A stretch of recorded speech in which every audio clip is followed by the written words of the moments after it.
This is Love. Това е заглавието на последното парче на поп-певицата Цвети Радойчева. Каква е идеята на песента? Има ли истинска любов в живота? И това ще говорим след малко с нея.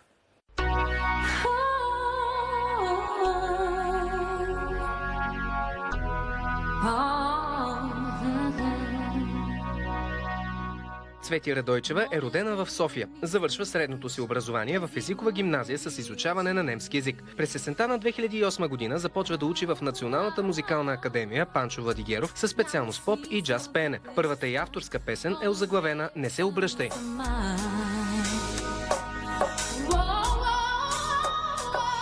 просто се махни от моите очи и следите след теб, искам сама да залича.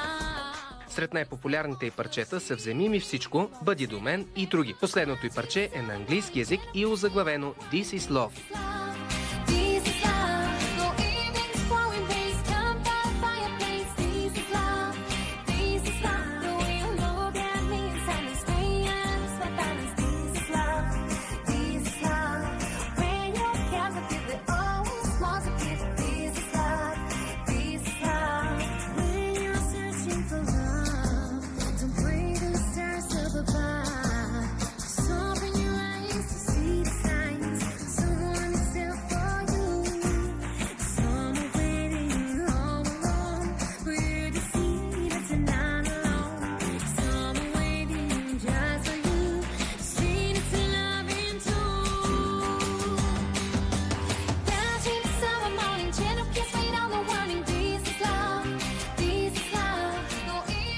Имам един въпрос като начало.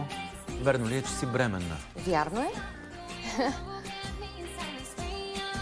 Сега как да продължа да говоря за любовта, за секса, за такива неща, при положение, че пред мен стои жена, която носи дете? Защо да не си говорим за такива хубави неща? Това е най-любовното време, в което една жена се чувства прекрасно, наистина.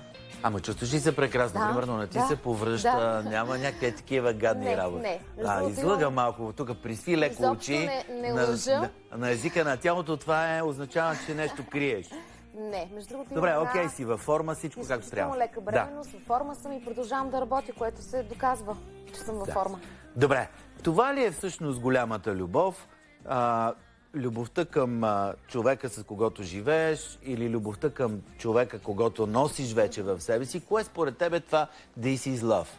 This is Love е всичко около нас. Всичко е любов. Това е най-хубавото чувство.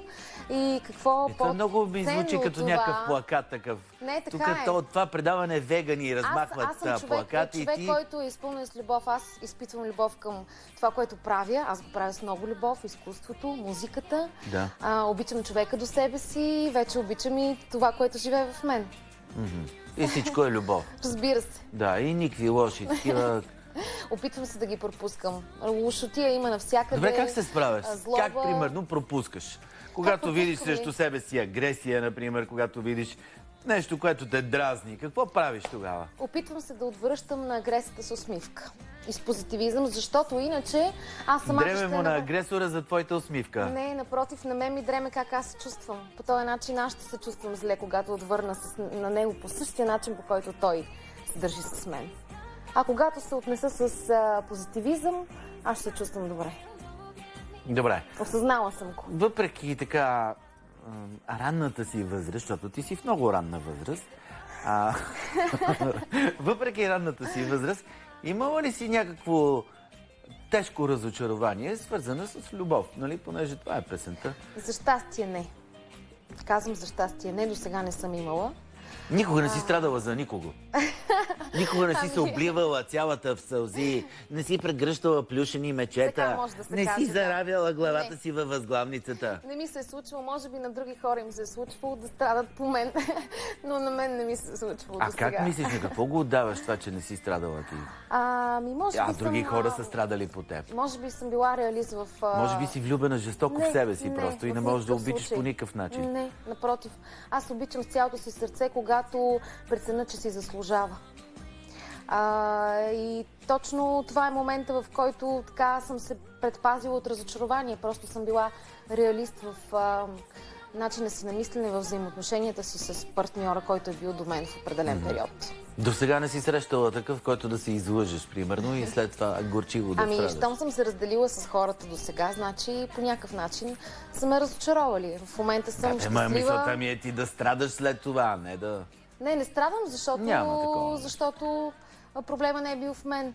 Съответно е бил в човека, който е срещу мен. И затова Сега ми не си някакви изтрувало проблеми, да нещо страдам. или... Не, сега съм щастлива влюбена. Вече 6-та година съм с човека до себе си. И съвсем скоро, края на лятото, очаквам бебе. Добре, благодаря ти много за това гостуване. Успех Благодаря. на песента и на теб. Това беше часът. Останете с програмата на Нова телевизия. От мен лека нощ.